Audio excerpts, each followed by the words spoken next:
বৃদ্ধ বয়সে বাবা মার শেষ ভরসা সন্তান, কিন্তু সেই সন্তানের কাছে যখন বাবা মা বৃদ্ধ বয়সে বোঝা হয়ে যায় তখন আর তাদের আশ্রয়ের জায়গাটুকু থাকে না।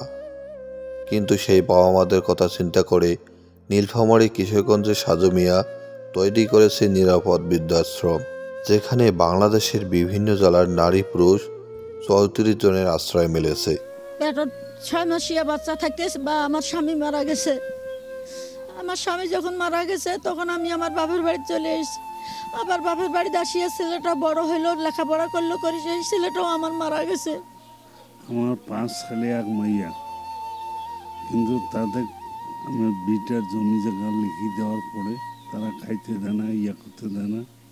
তারপর আমি এখানে বৃদ্ধাশ্রমে আসিয়া আশ্রয় নেই।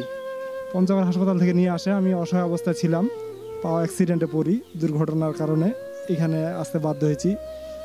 আপনারা এই প্রতিষ্ঠানটির দায়িত্ব যদি কেউ নিতে পারেন তাহলে এই অসহায় মানুষগুলির প্রতি সহানুভূতি হয়। নীলফামারী কিশোরগঞ্জে বৃদ্ধাশ্রমে যারা এসেছেন তাদের জীবনে ঘটে গেছে অনেক ঘটনা, আবার অনেকের সে আশ্রয়টুকু হয়নি সন্তানের ঘরে, তাই শেষ বয়সে এসে আশ্রয় মিলেছে সেই নিরাপদ বৃদ্ধাশ্রমে। আমি এখানে আসি মূলত এদের সেবার কাজে নিয়োজিত। আমি এদের দেখাশোনা করি এবং সবার পরিচর্যা করি। এখানে আমি ওদেরকে নিজের বাবা মার থেকে বেশি মনে করি এবং ওরাও আমাকে নিজের সন্তানের মতোই মনে করে। আর আমি এখানে আসি, এখানে চিকিৎসা, কাপড় চোপড়, খাওয়ান দান, ওষুধপাতি সব কিছুই হয় আর কি।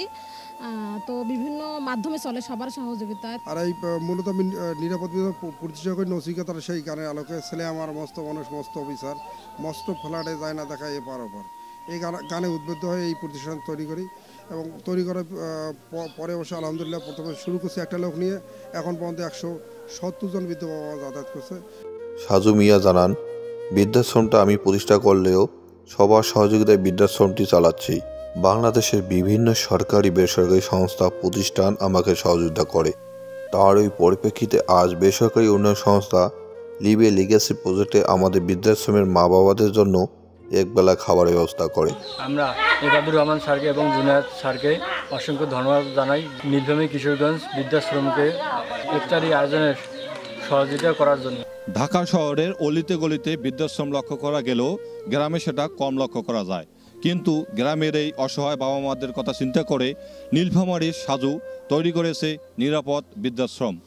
নীলফামারী কিশোরগঞ্জ থেকে আরিফুজ্জামান, সরেজমিন বার্তা।